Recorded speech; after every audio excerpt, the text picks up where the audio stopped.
আজকের এই আলোচনায় আপনারা শুনবেন মেষ রাশির অশ্বিনী নক্ষত্রের মানুষ সম্পর্কে বিখ্যাত জ্যোতিষী কিরো তার কিরো অমনিবাস বইয়ে কী বলেছেন। আপনারা অদ্ভুত ধরনের মানুষ হয়ে থাকবেন, আদি ভৌতিক, রহস্যজনক এবং গোপন সংস্থার প্রতি আপনারা তীব্র আকর্ষণ বোধ করেন এবং আত্মা ও আদি ভৌতিক বিষয়ে আপনার তীব্র আগ্রহ অনুরাগ থাকবেই থাকবে। যে কোনো প্রকার বাদ্যযন্ত্র আপনি খুব ভালো বাজাতে পারবেন, এই দক্ষতা আপনার থাকবে। আপনার আবেগ এবং বোধ অতি গভীর হবে এবং ধর্ম ও সামাজিক বিষয়ে আপনার মৌলিক ধ্যান ধারণা থাকবে। আপনাকে যারা বুঝতে পারে না তারা হয়তো আপনাকে একটু মাথার স্ক্রু একটু আধটু আলগা আছে বলবে, মানে পাগল বলবে। তবে যে কোনো বাধাতেই আপনি আনন্দিত মনে নিজের পথে বয়ে চলতে পারেন। আপনি আপনার যে পথ ভালো লাগে সেই পথেই উন্নতি করবেন। অন্যরা কি বললো এই কথাটা মাথায় নেওয়ার কোনো দরকার নেই, তারা আপনাকে পাগল মনে করবে, এই কথা কিরো নিজেই বলেছেন। আপনার ভ্রমণ করার সুতীব্র বাসনা আছে। জন্মস্থান থেকে বহু দূর দেশে আপনার যেতে ইচ্ছা করবে। আপনার সবচেয়ে বড় দোষ হচ্ছে চঞ্চলতা এবং ক্রমাগত পারিপার্শ্বিকতার প্রভাবে বদল করার ইচ্ছা, অর্থাৎ পারিপার্শ্বিকতার কারণে আপনি সেই স্থান ত্যাগ করে অন্য কোথাও যেতে চাইবেন, এই প্রবণতা আপনার মধ্যে আছে। কোনো রকম শিল্পসম্মত কাজে আপনি অত্যন্ত সাফল্য অর্জন করতে পারেন বা যাতে উদ্ভাবনী কল্পনা শক্তি প্রকাশ পায় তাতেও প্রচুর খ্যাতি আপনি অর্জন করতে পারবেন। আপনি সাধারণত ব্যবসাতে বহুবার পরিবর্তন আনবেন, অর্থাৎ বারবার পেশা পরিবর্তন করার প্রবণতা রয়েছে এবং ব্যবসা করলে সেই ব্যবসায়ের ক্ষেত্রেও পরিবর্তন আসবে। প্রোডাক্টে পরিবর্তন আসতে পারে, ব্যবসার ধরনে পরিবর্তন আসতে পারে, কিন্তু গতানুগতিক কোনো রুটিনের মধ্যে থাকা আপনার স্বভাব না, এটি স্বভাব বিরুদ্ধ। আপনার মধ্যে ভাবাবেগ একটু বেশি থাকে। জাগতিক বস্তুতান্ত্রিক ব্যাপারে তেমন কোনো আগ্রহ আপনার থাকে না, সেজন্য সাধারণভাবে প্রচলিত জীবনযাত্রা আপনি মেনে চলতে পারেন না, অর্থাৎ আপনি আপনার মতোই জীবনযাপন করতে পছন্দ করেন। কোনো মানবদরদী প্রতিষ্ঠানের সংগঠনে আপনার আগ্রহ থাকতে পারে এবং সেই ধরনের কোনো জাতীয় বা রাজনৈতিক প্রতিষ্ঠানে যুক্ত থাকলে আপনার ভালো হবে। আপনার সঙ্গে যোগাযোগের জন্য অনেক লোক আসবে, তাদের অনেকের প্রতি আপনার তীব্র বিরোধের ভাব সৃষ্টি হয় এবং এই ভুল বোঝাবুঝির কারণে আপনার সাথে তাদের দূরত্ব তৈরি হতে পারে। এই ভুল বোঝাবুঝি এড়াবার জন্য আপনার নিয়ন্ত্রণ দরকার, অর্থাৎ যোগাযোগ দক্ষতার আরও উন্নয়ন দরকার, আর আবেগ নিয়ন্ত্রণটাও দরকার। আপনার অর্থভাগ্য সম্বন্ধে আপনার ভাগ্য একটু অদ্ভুত। প্রায় সবসময়ই অর্থের ব্যাপারে অনিশ্চয়তা এবং উত্থান পতন থাকে আপনার জীবনে, কিন্তু সময়ে সময়ে আপনার আবিষ্কারধর্মী পরিকল্পনা দিয়ে প্রচুর অর্থ আবার রোজগার করার সক্ষমতা আপনার আছে। আপনি বিপরীত লিঙ্গের মানুষের ব্যাপারে একজন স্বপ্নময় এবং অবাস্তব যে একটা দুনিয়া সেটি সৃষ্টি করার মতন একজন ব্যক্তি আপনি, এবং তাদের বিষয়ে আপনি একটু ভিন্নভাবেই চিন্তা করে থাকেন এবং প্রচুর হতাশার সম্মুখীন হবেন এই বিপরীত লিঙ্গের মানুষের কাছ থেকে। আপনার সবসময় ফাটকা এবং জুয়া খেলা থেকে দূরে থাকা উচিত। আপনি জানবেন এগুলো থেকে আপনি নানাভাবে ক্ষতিগ্রস্তই হবেন। আপনার চেহারা বহুবার পরিবর্তিত হবে, অর্থাৎ পারিপার্শ্বিকতার প্রভাবে আপনার চেহারা পরিবর্তন হবে, এর প্রভাব আপনার উপর পড়বে, অর্থাৎ পারিপার্শ্বিক পরিস্থিতির প্রভাব আপনার উপর এমনভাবে পড়ে যাতে আপনার চেহারা বদলে যায়। আপনার প্রায়ই ঠান্ডা লাগবে, সর্দি জ্বর হবে, ইনফ্লুয়েঞ্জা হবে, ম্যালেরিয়া হবে। আপনার শরীরের উপর একটু বেশি চাপ পড়লে আপনি অসুস্থ হয়ে পড়বেন। আপনার জন্য শুভ রং হতে পারে সব রকমের ধোঁয়াটে এবং বৈদ্যুতিক রং, সব রকমের সবুজ, ঘিয়লো এবং সাদা রং, সব রকমের লাল, ঘোর লাল, গোলাপি রং এগুলো আপনার জন্য শুভ রং হতে পারে। আপনার মন সরল এবং নরম। অনেক সময় লোকের মুখের উপর কথা বলতে পারেন না, তার কারণে জীবনে ক্ষতি হওয়ার সম্ভাবনা থাকে। কিন্তু আপনি আপনার কাজকর্মে যাওয়ার আগে শুভ রং যা বললাম তা ব্যবহার করতে পারলে শুভ হবে, এমনটিই কিরো বলছেন। আপনি অধিক অধিক লোকের সাথে মেলামেশা করবেন না, তাদেরকে খুব বেশি বিশ্বাস করবেন না, কারণ এতেই আপনার ক্ষতি হওয়ার সম্ভাবনা বেশি। আপনাকে একটা বিষয় বলি যে আপনি যে নক্ষত্র, যে রাশিতে জন্মেছেন, এই নক্ষত্র রাশিতেও অনেক বিখ্যাত মানুষ জন্মেছে।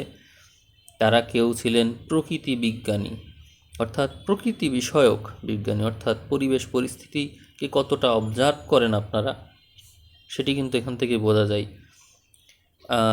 কেউ ছিলেন ইংরেজ শ্রেষ্ঠ কবি, বিখ্যাত কেউ অভিনেতা ছিলেন, কেউ সঙ্গীতজ্ঞ, কেউ চিত্রশিল্পী, ফরাসি লেখক, আবিষ্কারক, রাজনৈতিক নেতা, আবিষ্কারক, অর্থাৎ আবিষ্কারধর্মী বৈশিষ্ট্যটাই যেন আপনাদের মধ্যে একটু বেশি দেখা যায়। আপনাদের মধ্যে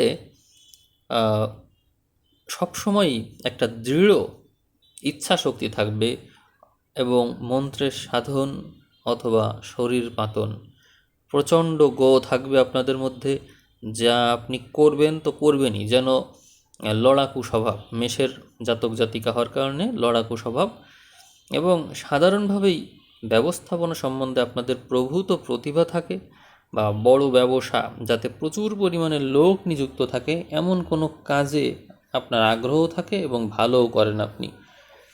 আপনি কাজকর্মের ক্ষেত্রে অত্যন্ত স্বাধীনচেতা এবং সবসময়ই নিজের মতো সব জিনিস করতে পছন্দ করেন। যদি কেউ বাধা দেয় তবে তক্ষুনি সেখান থেকে আপনি বেরিয়ে পড়েন এবং ওখান থেকে বেরিয়ে গিয়ে সেই লোকটাকে, সেই জায়গাটা আপনি ছেড়ে দেন, দিয়ে ওই স্থান ত্যাগ করেন। বস্তুতান্ত্রিক সাফল্য বা ক্ষমতা সম্পর্কীয় কোনো বিষয়ে এমন কোনো উচ্চতা নেই যা এই সময়ের জাতক জাতিকারা, মানে আপনাদের কথা বলা হচ্ছে, আপনারা পৌঁছাতে পারেননি। সব ক্ষেত্রেই আপনাদের পৌঁছানো সম্ভব আপনাদের পক্ষে। অবশ্য যদি আপনারা মাথা ঠান্ডা রেখে চলেন তবেই সম্ভব, কারণ আপনাদের চিহ্ন তো মেষ রাশির, এখানে রাশির অধিপতি মঙ্গল, তুঙ্গস্থ গ্রহ রবি, আবার এখানে আবার আপনাদের মূল গ্রহ কেতু। এই সমস্ত কারণে আপনাদের মাথা ঠান্ডা রাখাটা খুব জরুরি। সাফল্য মাঝে মাঝে আপনাদের সর্বনাশও করে ছেড়ে দেয়, অর্থাৎ একটা কথা আছে খ্যাতির বিড়ম্বনা, সেরকম আর কি। কারণ প্রশংসা এবং চাটুকারিতা দিয়ে আপনাদেরকে খুব বেশি প্রভাবিত করা যায় এবং আপনাদের ক্ষতিও করা যায়, কাজে লাগানো যায় আপনাদেরকে। তো এইসব ক্ষেত্রে কোনো জিনিসই আপনার সোজাভাবে দেখতে চাইবেন না। গোয়ার্তুমি এবং ঔদ্ধত্য আপনাদের মধ্যে একদমই বেশি, এবং সেই কারণে আপনার নিজের পতন আপনি নিজেই ডেকে আনেন। মানসিক প্রাণবন্ততায় আপনি অফুরন্ত, কিন্তু সবসময়ই মস্তিষ্কে নতুন পরিকল্পনা বা মৌলিক চিন্তা চলতেই থাকে। আপনি নিজের মত ছাড়া অন্য কোনো লোকের মতামতের কোনো মূল্যই দেন না। কঠিন যুক্তিতর্ক এবং যথার্থতা একমাত্র আপনাদেরকে আপনার সিদ্ধান্ত থেকে টলাতে পারে। অর্থাৎ আপনি যা বলেছেন সেটি যদি ভুলও হয়, তারপর আপনি সেটিতেই লেগে থাকেন, আপনার নিজের কথাতেই আপনি আটকে থাকেন। তবে কেউ যদি যুক্তিতর্ক দিয়ে বিচার বিশ্লেষণ করে আপনাকে প্রভাবিত করতে পারে, তাহলে আপনি আপনার নিজের সিদ্ধান্ত থেকে টলতে পারেন এবং তার সিদ্ধান্ত গ্রহণ করতে পারেন। এই বৈশিষ্ট্য আপনার আছে। অতএব যারা জ্ঞানী মানুষ, যারা ভালো যুক্তিবাদী, ওই ধরনের মানুষের সাথে মিশলেই কিন্তু আপনার উপকার। আবেগপ্রবণ মানুষের সাথে মিশলে আপনার ক্ষতি, এই কথা কিন্তু বোঝা গেল এখান থেকে। আপনাদের মধ্যে সতর্কতা একটু কম, কারণ চরিত্রগতভাবে চিন্তায় এবং কাজে আপনারা খুব বেশি হঠকারী। এই স্বভাবের কারণেই কিন্তু আপনারা বিপদে পড়েন। আবার এই স্বভাবের কারণে আপনারা ঝাঁপিয়েও পড়তে পারেন যে কোনো কিছুতে। সব কিছুতেই বাড়াবাড়ি করা আপনাদের একটা স্বভাব। কথাবার্তায় বড় বেশি খোলামেলা, স্পষ্ট এবং চাতুর্যের অভাবে অনেক সৃষ্টি করে ফেলেন আপনারা অত্যন্ত উচ্চাভিলাষী এবং সাধারণভাবে আপনারা জীবনে সাফল্য লাভ করেন, হয় প্রচুর অর্থ সঞ্চয় করেন বা কোনো উচ্চ দায়িত্বপূর্ণ পদে আসীন হন আপনারা। আপনাদের মধ্যে যারা নিচু শ্রেণীর আছে তারা নিজেদের উদ্দেশ্য সিদ্ধির জন্য কোনো কিছুতেই খারাপ বলে ভাবেন না, অর্থাৎ নিজেদের উদ্দেশ্য সাধনের জন্য যা কিছু করা দরকার করতে তারা প্রস্তুত থাকে। প্রভু হিসাবে আপনারা পাশবিক, নৃশংস এবং সচরাচর অপঘাতেও প্রাণ হারাতে পারেন, অর্থাৎ আপনাদের যে নেতিবাচক বৈশিষ্ট্য এগুলো ধারণ করলে তার মৃত্যুটাও অপঘাতে হওয়ার সম্ভাবনা বেশি। তবে আপনারা উচ্চ শ্রেণীর প্রভু হিসাবে ভালো, কিন্তু নিয়মানুবর্তিতা খুব কঠোরভাবে অনুসরণ করেন এবং অধস্থনদের কাছ থেকে আপনাদের কাজ, আপনারা সব কিছু পাওনা, সব কিছু কড়াই গণ্ডায় বুঝে নিয়ে থাকেন। 2 শ্রেণীর ভবিষ্যতের দিকে আপনাদের উকি দেওয়ার সম্ভাবনা থাকে, কারণ কোনো জিনিসই পূর্ণতা লাভ করার আগেই আপনারা অধৈর্য হয়ে পড়েন। আপনারা প্রায়ই ভবিষ্যৎবাণী করেন এবং এই সম্বন্ধে ভগবত প্রদত্ত এক অসাধারণ ক্ষমতা আপনাদের মধ্যে থাকে। আপনারা আগে থেকেই কেন জানি বুঝতে পেরে যান কি হতে পারে। আপনারা সবসময়ই চান যে আপনাদের গৃহে, ব্যবসায় বা বৃত্তিতে সবাই যেন আপনাদেরকে প্রধান বলে মনে করে। সাধারণভাবে স্নেহ প্রীতির ব্যাপারে নানা রকম কষ্ট পেয়ে থাকেন আপনারা। সচরাচর নারী জাতিকেই বুঝতে পারেন না আপনারা, এবং তাদের সংস্পর্শে এলে আপনারা বড় ধরনের বিপদে পড়ে যান। নারী বা পুরুষ যাই হোক না কেন, আপনার জীবনে সবচেয়ে আনন্দ আসবে কর্ম থেকে, এবং এই কর্মের বাধাবিঘ্ন অতিক্রম করাতেই আপনার জীবনে সবচেয়ে বড় আনন্দ লুকিয়ে থাকবে। আপনারা অগ্নি, সব রকমের শক্তি বা মঙ্গলের যে ভয়হীনতা এইগুলো নিয়ে এগিয়ে যাবেন, তাহলেই দেখবেন আপনাদের মধ্যে এনার্জি কাজ করবে। আপনারা নিয়মতান্ত্রিকভাবে সব রকমের বাধাবিঘ্নের মধ্য দিয়ে লড়াই করে এগিয়ে যাওয়ার বৈশিষ্ট্য রাখেন। অনেক বিপদের সম্মুখীন আপনারা হবেন এবং জীবিকায় নানা রকমের বাধাও আপনারা পাবেন। গভীরভাবে সক্রিয়, গুরুত্বপূর্ণ এবং জোরালো আপনাদের চরিত্র, তাতে রয়েছে অসম্ভব শক্তি এবং বিপদের মুখেও আপনারা কখনো আশা হারান না। বিপদকালে সেই পরিস্থিতি মোকাবেলায় আপনারা অদ্বিতীয়।